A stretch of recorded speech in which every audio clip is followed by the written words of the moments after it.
Thank you, Jordan. This morning we're following 3 separate shootings out of Macon. Starting with a shooting that happened at about 2:30 yesterday morning.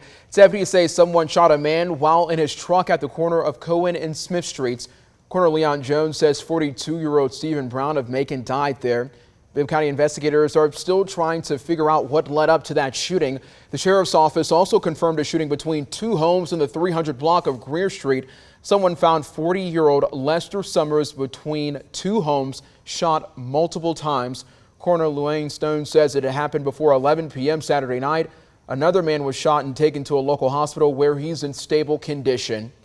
We have an update on a security guard who was shot at the Rodeo Bar and Grill. Bibb County Coroner Leon Jones says 47-year-old Jermaine Stewart died yesterday afternoon at a hospital. The Bibb County Sheriff's Office knows of 2 men involved. This morning, a man's recovering after being shot during an attempted armed robbery yesterday near the Tubman Museum. The Bibb County Sheriff's Office says a call came in around 1:30 in the morning, and they responded to Atrium Health Navicine about a person shot. Deputies talked to a 32-year-old man who said he was walking to his car when a man with a gun tried to rob him, then shot him. The victim drove himself to the hospital, and as of last night, he is in stable condition. There's no information on the shooter right now, but we'll give you more details on air and online as we learn more. Well, it's been nearly 3 years since Pearlie Mae Williams of Fort Valley died from what police called a savage beating.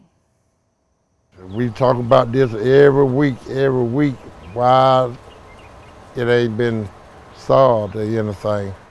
Fort Valley police are asking for your help in finding her killer. You can join us for Unsolved tonight at 11 here on 13 WMAZ. 6:32, let's get to your national headlines. In California, the mosquito fire continues to burn, forcing more people to flee those flames. The southern part of the state got some relief, where rain over the weekend helped firefighters gain an upper hand on the Fairview fire just east of Los Angeles. More good news, the state's 10-day heat wave is finally over.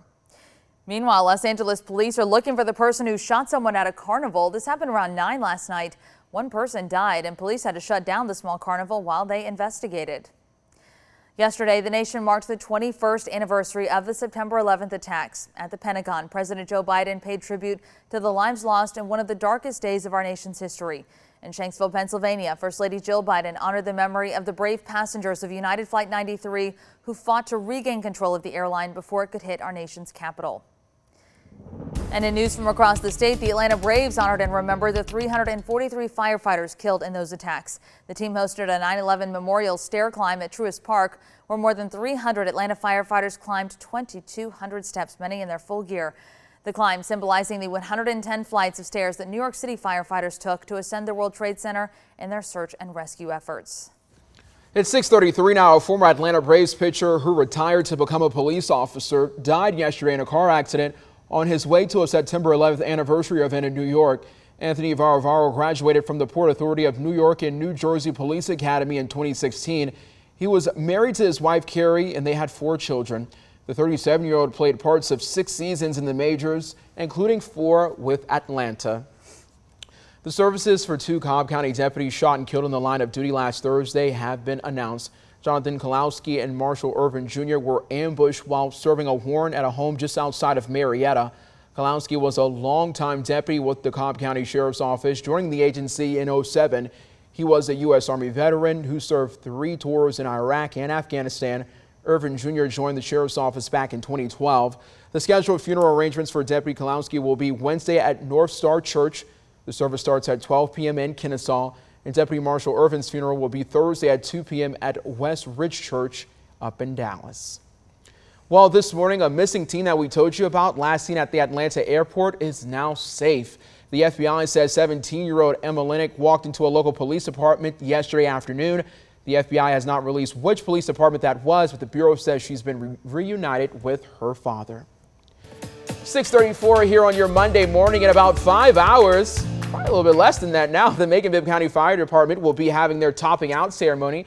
It's in honor of the construction on the brand new Macon-Bibb County Fire Training Center nearing completion. The event will be live streamed on the fire department's Facebook page.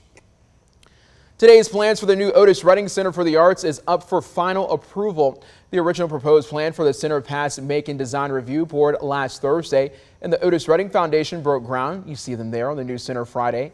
The P&Z meeting comes after a few weeks of some back and forth, beginning with the center's design plans that were first proposed in early August. Well, people in North Macon won't have to travel too far to get a coffee fix. A new coffee shop could be coming to Bass Road.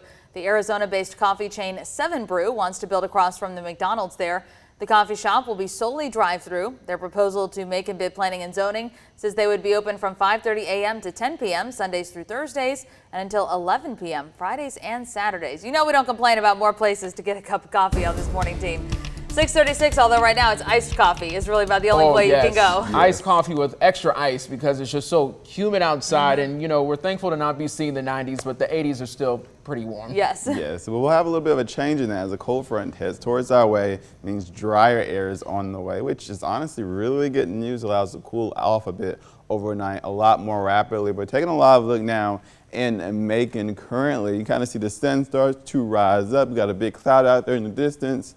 A gradient of colors out there from orange to blue. Overall, not too bad this morning. Macon 71 degrees, and over the past 24 hours, we have not seen much rainfall, and as a result, we're not going to see much fog out there currently. As you can see, the majority of the fog is just to our north and west. Thompson seeing some very dense fog, but overall, nowhere else in central Georgia. Not really seeing that fog like we saw yesterday, those very dense, heavy clouds out there. But radar is nice and clear. As you can see, no rain in sight, but we do have a cold front to our north and west that is going to push through central Georgia eventually, slowly but surely. And what it's going to do is going to bring this dry air, this orange little wave that you see here, towards central Georgia, and it will push all this moist air, that blue and gray that you see here on the satellite, off on the eastern coast. And again, what that will do, it will bring drier air, more pleasant conditions for much of central Georgia. Now, as we head over the next few hours, let's track the rain that we could see.